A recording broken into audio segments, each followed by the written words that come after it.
Preah Vihear Temple has been at the center of a border dispute between Cambodia and Thailand for more than a century. Built from sandstone 1,000 years ago, it was the center of faith and worship during the height of the Khmer Empire. The temple is situated in Dangrek Mountains, atop a 500-meter cliff. VOA Khmer's Cramer sits down with author and former Washington Post correspondent John Burgess to talk about his new book called Temple in the Clouds, Faith and Conflict at Preah Vihear, and has this interview. So hi, John. Hello. Thanks for having me. Thank you so much for being here. Appreciate it. So my first question, I guess, is what led to your discovery of the temple, Preah Vihear?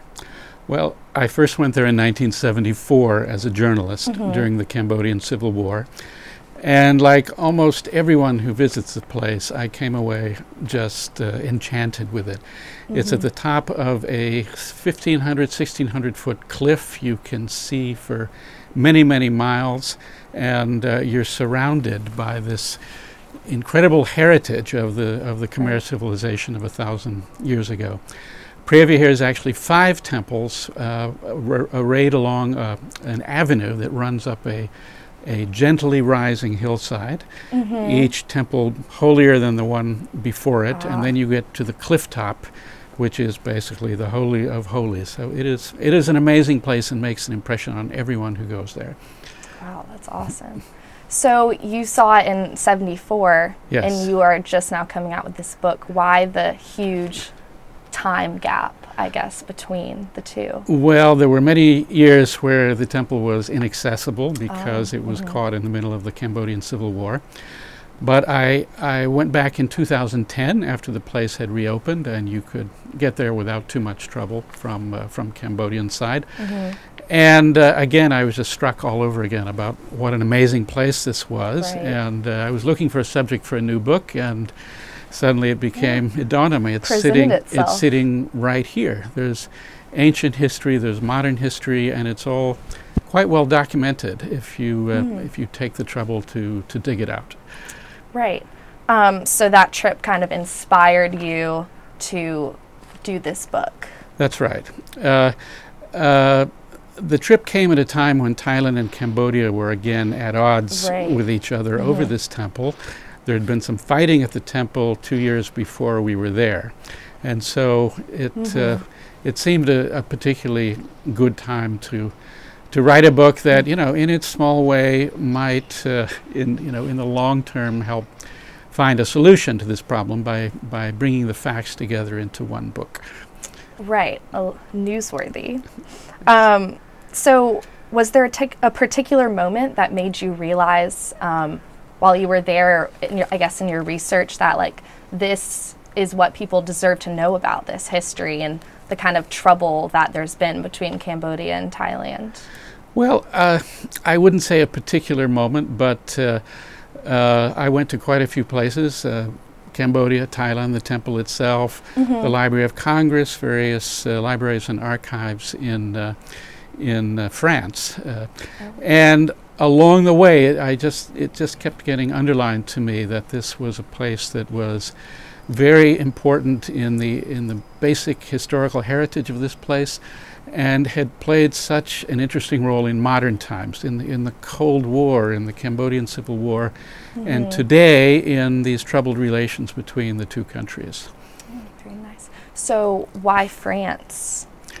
Well, Cambodia was colonized by the French, and the French were the first people to, quote-unquote, rediscover Preah Vihear. Like Angkor, it was never really forgotten. The local people always knew it was there. But starting in the 1880s, the French sent 4 different archaeological survey teams that went to Preah Vihear and documented it and surveyed it and started, cleaning away the jungle and trying to repair the place because it had been essentially abandoned for hundreds of years. Wow, that's fascinating. So back in November of 2013, the ICJ made the ruling kind of affirming Cambodia's claim on Preah Vihear. Yes. Do you think the ruling was decided correctly, or do you have any particular thoughts after sifting through the massive amount of documents that you did? Well, in 1962, the International Court of Justice, ICJ, ruled that the temple belonged to Cambodia. Thailand was occupying it at the time. The court ruled that Thailand must withdraw from the temple and its quote-unquote vicinity. It did not define what it meant by vicinity. The issue in this most recent case was, what is the vicinity? The Cambodians essentially said the Thais had not withdrawn far enough, and the Thais essentially said, we did, we withdrew from the vicinity, which they had defined in 1962 as essentially the footprint of the temple and 100 meters of land on either side. 100 meters on one side, a bit more on the other side. In 2013, the court ruled that, in fact, Thailand should recognize that the vicinity means the full geographic promontory on which Preah Vihear stands, and that the Thais should withdraw a little bit further. But the court did not specify exactly how far. It said that the Thais and the Cambodians should get together and decide where would be this northern line beyond which the Thais would withdraw. That was a year and a half ago. Thailand has said it will discuss with Cambodia where this line lies, and it will abide by the decision, but not yet. So no progress on that? So far there has been no discussion, and Cambodia is choosing to bide its time and wait until the Thais are ready to discuss this.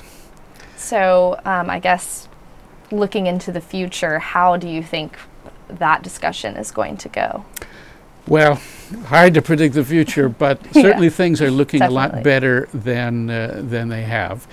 We've had peace at the temple for 4 years now. The two governments are getting along together in a way that they haven't. They're doing joint tourism development. There is not this tone of tension in the relationship that there has been for a long time.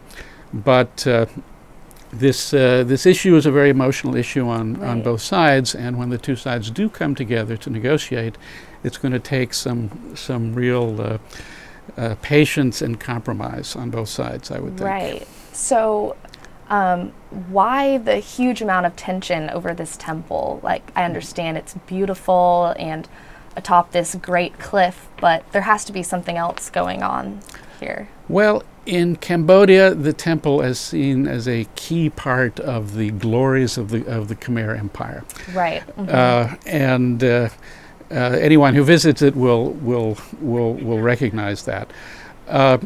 There has also been historical territorial tension with Thailand, going back for centuries, and Cambodians view this temple as the latest sort of focus of that historical tension with Thailand. On the Thai side, it's a question of territory, in that Thailand for decades, if not centuries, controlled the temple until it was forced by the French to give it up a little bit more than a century ago. That's the basic dynamic driving it in both countries. Great. Any predictions for the future as far as the stability there goes? Do you think that this peace is going to last, or do you think these border tensions might flare back up in the future? Well, whenever you have barbed wire and heavily armed paramilitary police facing each other, there's always a danger. But we have had stability and peace there for 4 years, and there's something like 100,000 tourists, most of them Cambodians, visiting per year. But some embassies continue to advise their citizens not to go to Preah Vihear because of the potential for trouble. Until we can remove this barbed wire, I mean, it's a great tragedy that this great site of human creativity, of the universal heritage, is a conflict zone. And until we can remove the guns and remove the barbed wire, there's not going to be real peace at the place. Right, that is a shame. Do you think the Thais have realized maybe like that they're fighting a losing battle? Well, the Thais at this point are also deciding to put the issue on hold. Right. There was a time several years ago when it was a big issue in Thailand, and it was one of the prime issues that the opposition was using to sort of try and to shame the government of the time into being tough with Cambodia. We don't have that dynamic in Thai politics anymore. So the issue has never been as big an issue in Thailand as it is in Cambodia. In Cambodia, everyone knows Preah Vihear and is very proud that it's a Cambodian temple. In Thailand, there are some people, maybe less than half, who know about this place and who care about it enough to care about what the ultimate outcome is. But for now, it's the issue is sort of on hold in both countries, and the next step is for there to be these negotiations over where exactly this line marking the vicinity of Preah Vihear Temple will be. Do you think that could be a new book? Maybe an update to the book. Oh. Could be the next chapter to the book. Next chapter.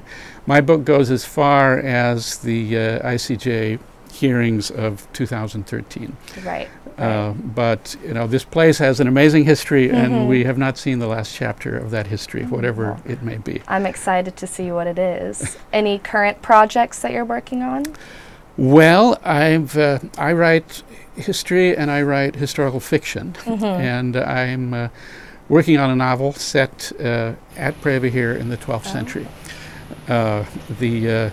It's built around a family which escorts pilgrims up an ancient stairway that goes from the plain below all the way at the bottom of the cliff up to the temple.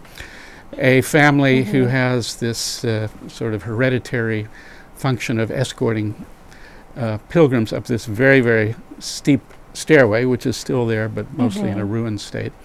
And the family becomes involved in a succession struggle at the top, over who is going to be the next abbot of this temple. So that's my next project. Well, it sounds very interesting. I can't wait to read it. Well, thank you so much for being with us today here, John, at VOA. You're very welcome. Thanks for having me. Of course. Thank you. Sure.